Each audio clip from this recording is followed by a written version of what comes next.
السلام عليكم. أنا متأكد أنه سبق لكم سماع أو حدوث هذا المشكل عندكم، وخاصة عند الطيور المبتدئة. الأزواج التي لم يسبق لها التفريخ، وتعتبر هذه التجربة أو المرحلة أول دورة تفريخ بالنسبة لهم، حتى إن وصل البيض لمرحلة الفقس وبدأت الفروخ بالفقس. غالبا ما تموت هذه الفراخ بسبب قلة خبرة هذا الزوج. لا تعلم هذه الطيور ما الواجب عليها القيام به تجاه هذه الفروخ، فلا تقوم بتأكيلها، فتظل حاضنة لها حتى الموت، وحتى بعد موتها أيضا تظل حاضنة لها.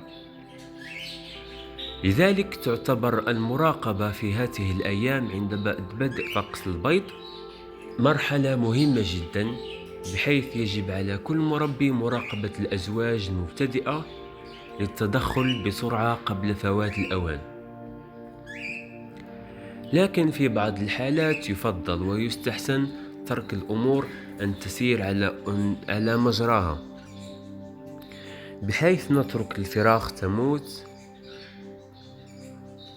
فبهذه الطريقة سوف نجعل الزوج يكتسب الخبرة في التأكيل، بحيث هذا الزوج سوف يعلم الآن أن هذه الفراخ ماتت بسبب عدم تأكيلها لها.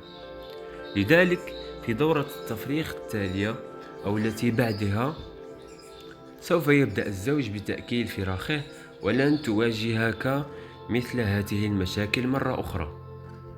لكن نعلم أن بعض المربين بدعوى أنه يتم ذكر أن ذلك غير إنساني، ويجب إنقاذ الفراخ حتى لا تموت وتركها للموت.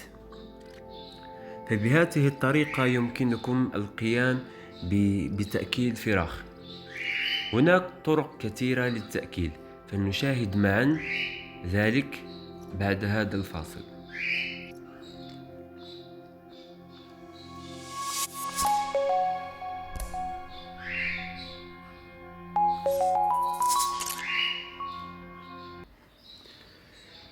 لتأكيل الفراخ عند الأزواج التي لا تقوم بتأكيل فراخها، أو حتى تقوم بتأكيلها لكن بكمية بسيطة جدا، أو في بعض الأحيان يحدث أن الزوج لديه فراخ كثيرة يتعدى 3 فروخ.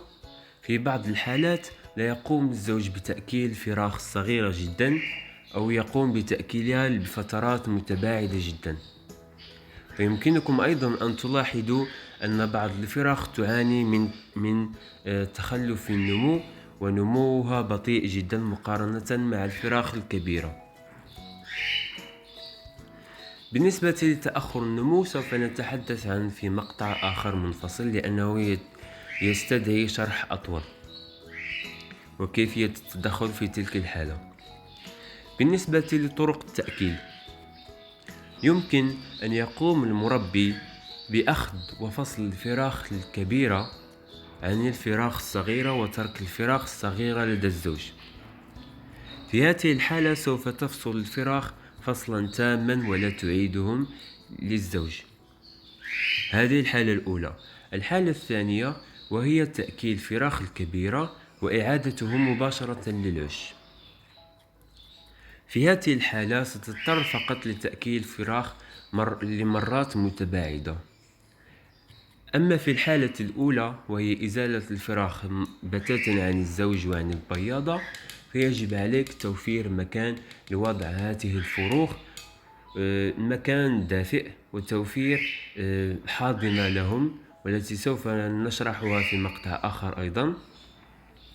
وأيضا يجب عليك تأكيلهم لفترات محددة في اليوم.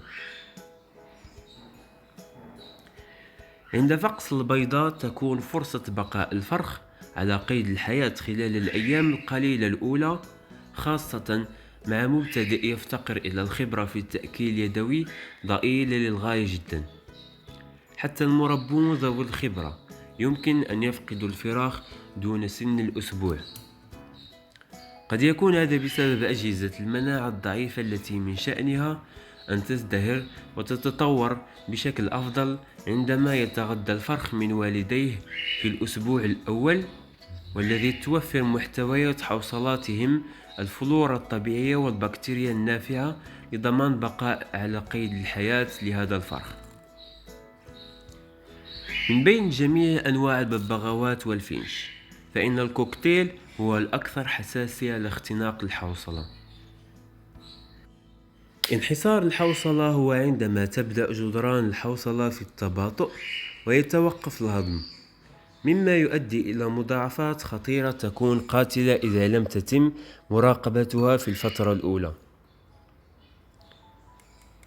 بالنسبة للتأكيل، فلحسن الحظ تتوفر مجموعة متنوعة من خلطات التغذية اليدوية اليوم لدى تجار الحيوانات الأليفة، والتي تعد مثالية لتغذية الفراخ باليد. يجب عليك أن تتبع تعليمات الشركة الصانعة بالحرف، فكل علامة تجارية مختلفة تعتبر طريقة إعدادها مختلفة قليلا عن الأخرى. بغض النظر عن العلامة التجارية التي ستختارها، قم دائما بإعداد تركيبة طازجة لكل وجبة، مع التخلص من كل ما تبقى من التأكيل السابق، لأن تغذية بقايا الخلطة أو الخلطة التي ليست دافئة بما فيه الكفاية سوف تؤثر على حوصلة الفرخ.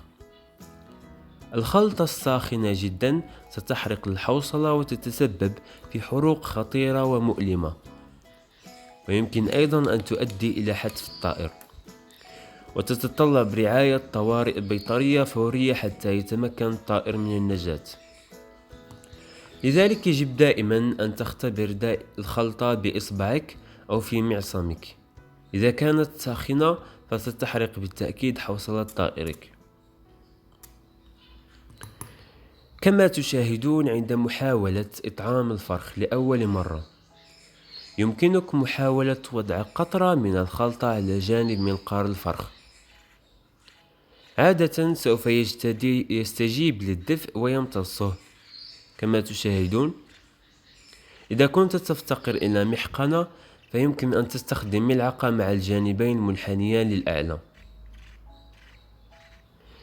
حيلة أخرى في حالة عدم رغبة وطلب الفرخ للأكل، فيمكنك إعطاء قرصة لطيفة تماما مثل الوالدين، فتفتح فم الفرخ ببطء بالصرنجة، وغالبا ما يستجيب الفرخ عادة عن طريق فتح منقاره، ويمكنكم مشاهدة ذلك، مما يتيح لك إطعام كمية صغيرة من الخليط ببطء حتى يحصل على فكرة ابتلاعه وأنه أكل جيد له.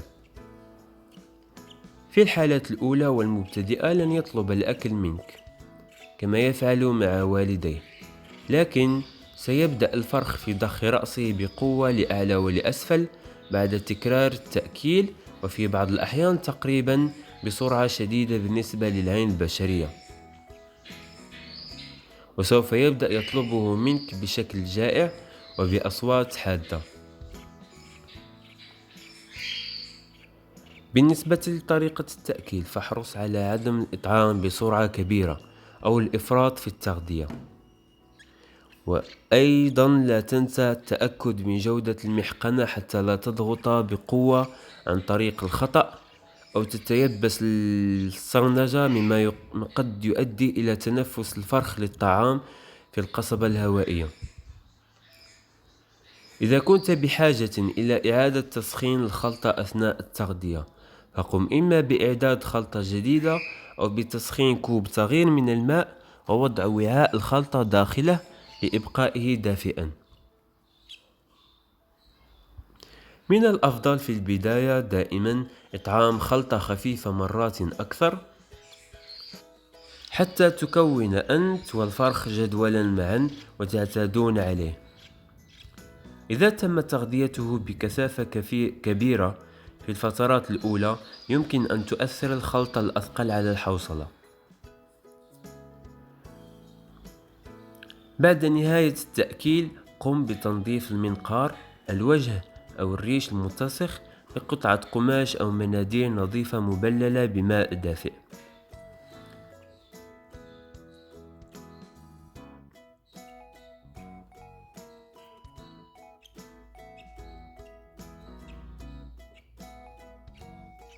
وأيضا بوضع صنجة بها ماء بكمية بسيطة بماء دافئ حتى تقوم بغسل المنقار أو الفم الداخلي للطائر وأيضا المريء.